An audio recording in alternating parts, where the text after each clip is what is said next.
I don't know what's going to happen in 10 years, but the rate at which AI is progressing, I think we might have AI that is smarter than any human by the end of this year, and I would say no later than next year. Wow.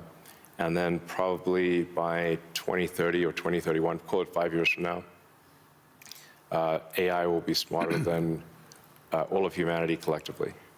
Humanoid robotics will advance very quickly. I think we do have some of the Tesla Optimus robots doing simple tasks in the factory.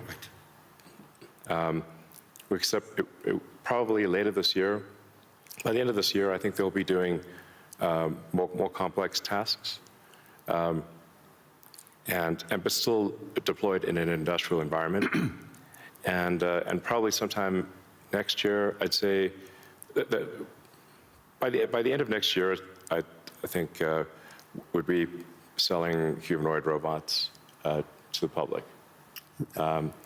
That's when we are confident that it's very high reliability, very high safety, and the range of functionality is also very high. You can basically ask it to do anything you'd like. You're already seeing that in Tesla cars. The software changes that you're doing, and what is it? Yeah. Every quarter now, a software change that upgrades the ability of the robot within the car. Yes, the Tesla full self-driving software, we update it sometimes once a week. Recently, some of the insurance companies have said that it is actually so safe, when Tesla full self-driving is so safe that they're offering customers half-price insurance if they use Tesla full self-driving in their car. And that can be monitored by the insurance company? Is that part of the agreement then? Yeah. I think self-driving cars is essentially a solved problem at this point. Right. And Tesla's rolled out a sort of robotaxi service in a few cities, and Right. will I think be very, very widespread by the end of this year within the U.S. And then we hope to get supervised full self-driving approval in Europe hopefully next month. Really that quickly? Yeah, and then maybe a similar timing for China, hopefully. Well, the key breakthrough the major breakthrough that SpaceX is hoping to achieve this year is full reusability. So no one has ever achieved full reusability of a rocket, which is very important for the cost of access to space. We've achieved partial reusability with Falcon 9 by landing the boost stage. We've now landed the boost stage over 500 times. But we have to throw away the upper stage. The upper stage sort of burns up on reentry for Falcon 9. So, and the cost of that is equivalent to a small to medium-sized jet. So, but with Starship, which is a giant rocket, it's the largest flying machine ever made. That's the rocket that you're using for the idea of going to Mars, right? Yeah, Mars and the Moon, as well as for high-volume satellite stuff.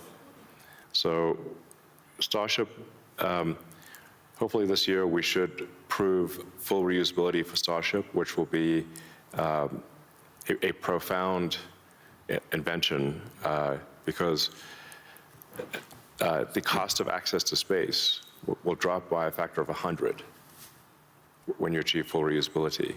Right. It's the same sort of economic difference that you would expect that, between, say, a reusable aircraft and a non-reusable aircraft. Like if you have to throw your aircraft away after every flight, that would be a very expensive flight. But if you only have to refuel, then it's the cost of the fuel. And so that's really the fundamental breakthrough that gets the cost of access to space, we think, below the cost of freight on aircraft. So, you know, under $100 a pound type of thing easily. Wow.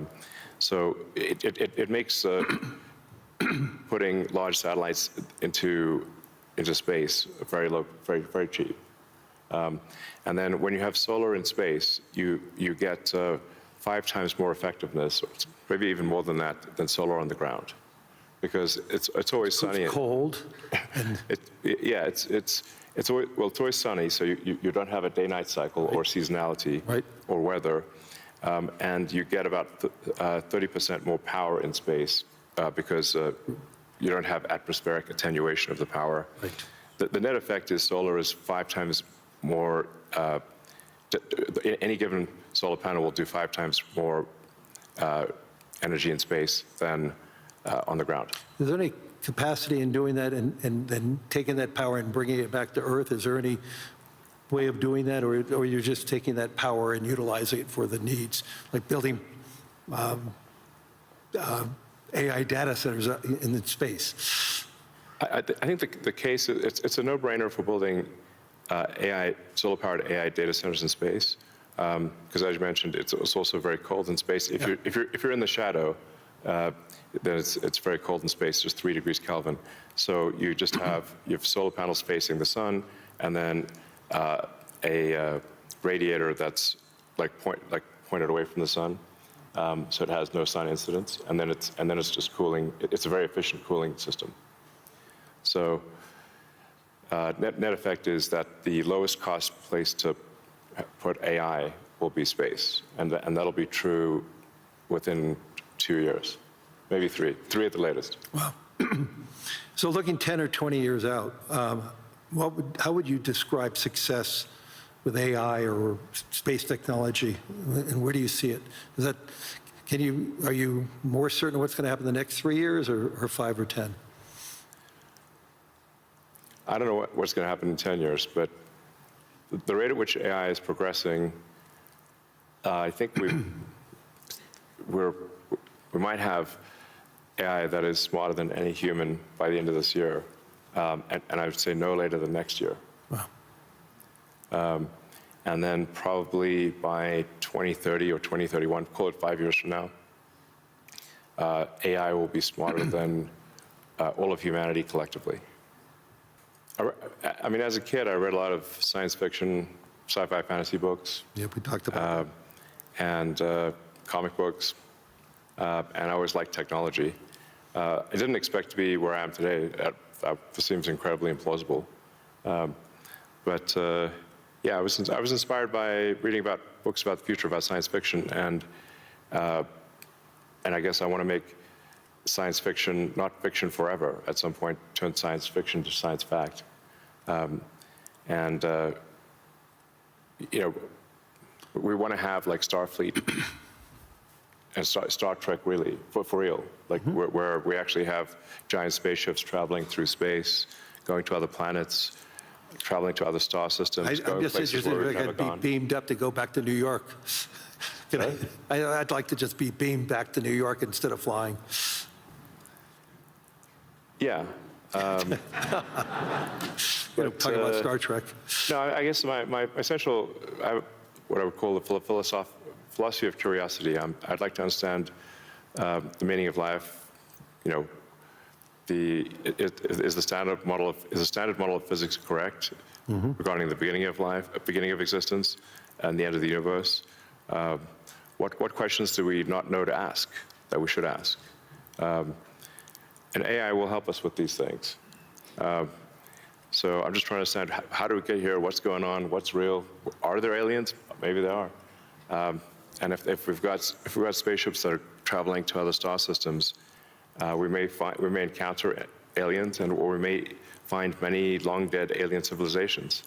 But I just want to know what's going on. I'm curious about the universe, and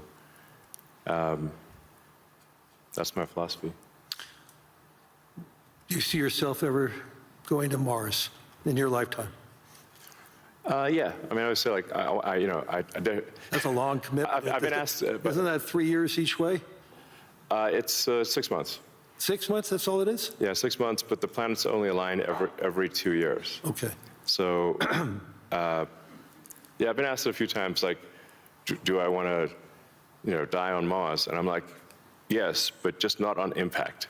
I think my last words would be, I would encourage everyone to be optimistic and excited about the future. Good. And generally, I think For quality of life, it is actually better to err on the side of being an optimist and wrong rather than a pessimist and right.